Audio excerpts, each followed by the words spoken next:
Good afternoon, everyone. Good afternoon.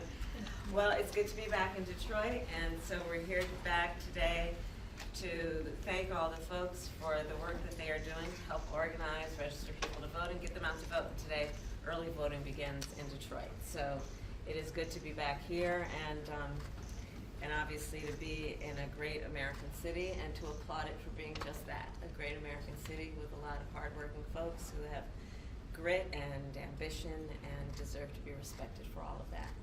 And then on Monday, I will be headed to Pennsylvania, to Michigan and Wisconsin to spend some time with a great American leader, Liz Cheney, and talk with folks about why it's important for us to put country before party and value the very important foundational principles that we stand on in terms of particular respecting and upholding the Constitution of the United States and the rule of law, and the importance of having a president in the White House who actually understands their job and is fit to serve.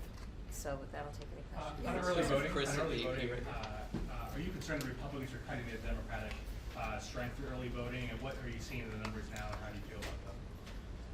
Well, what I'm hearing is that we're seeing record turnout. What I'm hearing is that in Georgia, for example, we're beating all records in terms of early voting, and in North Carolina.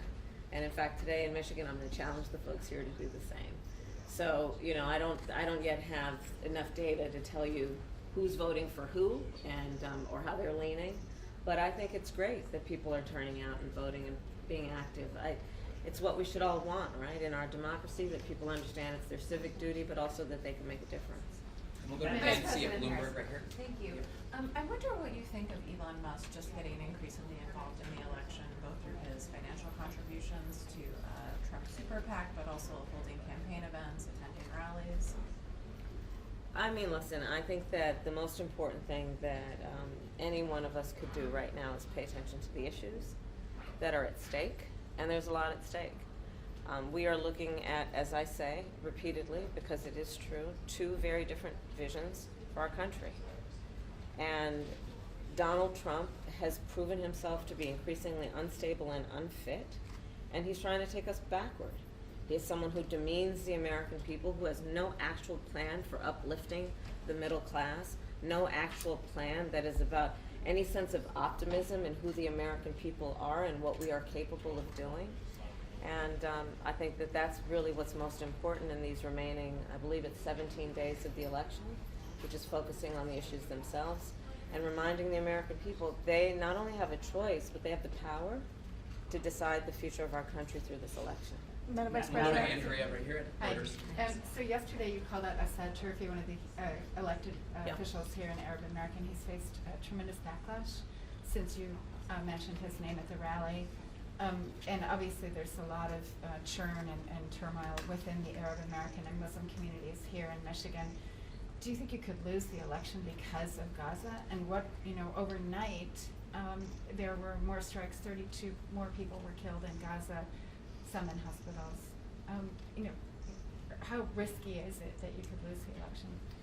Well, it is undeniable that it is something that everyone is aware of what is happening there. I speak publicly all the time about the fact that there are so many tragic stories coming from Gaza, and of course the first in this phase of everything that has happened, the first most tragic story is October 7th and what happened that day, and then what has happened since. And I think what's critically important as we look at this moment is, one, acknowledging the tragedy of what has happened in Gaza in terms of the extraordinary number of innocent Palestinians who have been killed, and taking that seriously and speaking truth about that.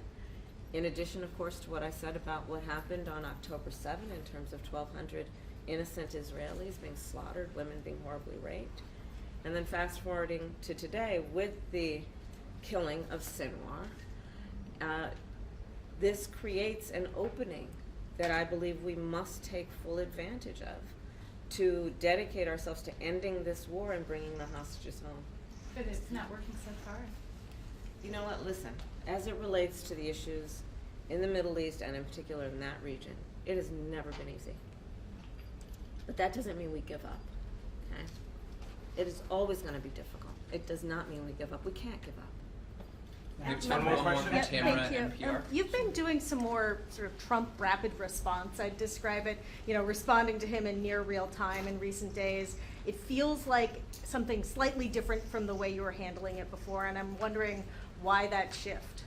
He's becoming increasingly unstable and unhinged, and it requires that response.